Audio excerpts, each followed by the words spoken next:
When it comes to Warhammer 40k, there are a bunch of books. There's a bunch of places you can start with. But in my opinion, I think the best book, Warhammer 40k book even, to start with and get into is Descent of Angels. Now, there are many people that don't really like this book for obvious reasons. It's a Horus Heresy book that might as well be a Great Crusade book, since Space Marines only appear in like a quarter of it. Yet still it does something quite interesting in my opinion. First of all, it presents the world of Caliban before the Imperium, when the Lion was still considered a mortal. Somebody that was amazing, but at the end of the days, he was going to die like everybody else.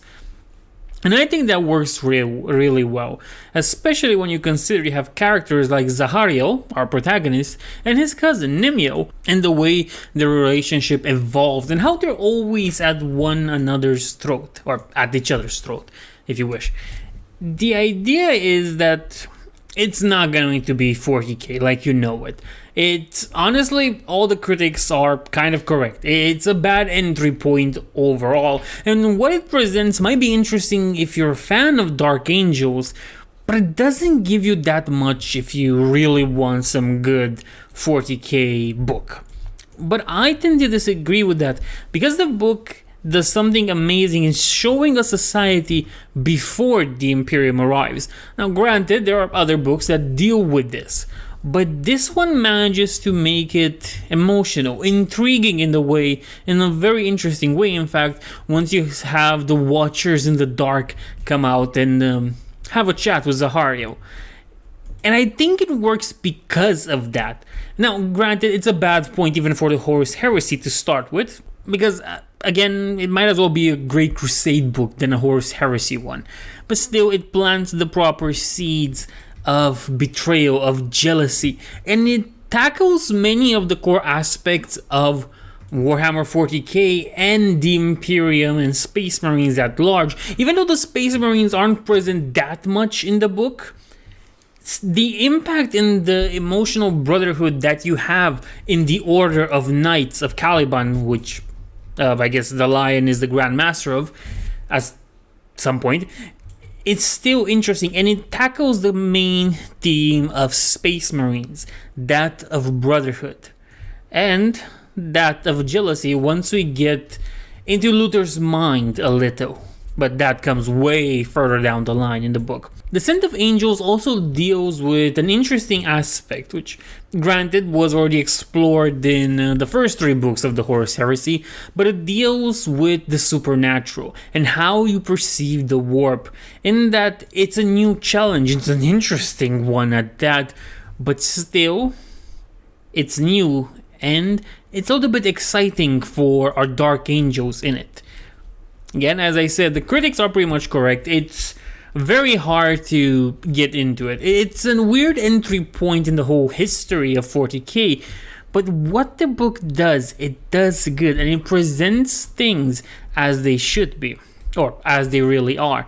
Again, it tackles the core of brotherhood, it tackles another core, which is the ultra advancement of the Imperium, the progressive force that comes and changes the world of Caliban, and not only. And that, of course, creates dissent among certain members of the planet. Look, the book does things the way they should be done. Again, I get what the criticisms, and they are correct, but as a standalone book in its own right, it's one of the better entry points into 40k. It's better than Lords of the Land, but granted, that bar is kind of low. The few sample chapters we have of Winds of Winter are better than the Lords of the Lands. But again, the bar is low for that one. Still, I think it's a really good point to get all those themes in front of you, to see how they interact, and to see that things weren't all nice and cheery during the Great Crusade. Then again, it's not the only book that tackles that, but I think that this one does it in a way that works. You could pick it up unknowingly, just pick a book called Descent of Angels that has these warriors in heavy plate on it, read it, and be captivated by the story, by Zahariel's journey, by his dreams, his passions, his powers, in fact, which are new to him as well. Until you get to the Space Marines part and the Imperium part and the Emperor part, it works as a pretty good book in of itself, a fantasy book with some sci-fi elements, but then again, what is Warhammer 40k if not space fantasy? Descent of Angels alongside Legion and Fulgrim also play an interesting role in the whole narrative of the Horus Heresy, in that the story isn't in the center. Legion also happens before the Horus Heresy, and it's interesting. They're both interesting books in their own right, with how they deal with certain aspects of the Legion, with storytelling and the bonds between Space Marines and deeper plots that are hidden. Fulgrim is a little bit more in there when it comes to the heresy and with corruption, the corruption of the Emperor's children, of the Remembrancers, and etc. They're an interesting pair that I think complement well the first three books, and each of them alone is perfect in what it wants to do. Descent of Angels, in my opinion, even more so, because you can grab it as a standalone book without knowing what 40k is or the Horus Heresy, and still get an enjoyable story that can captivate you and introduce you into a world that many people enjoy.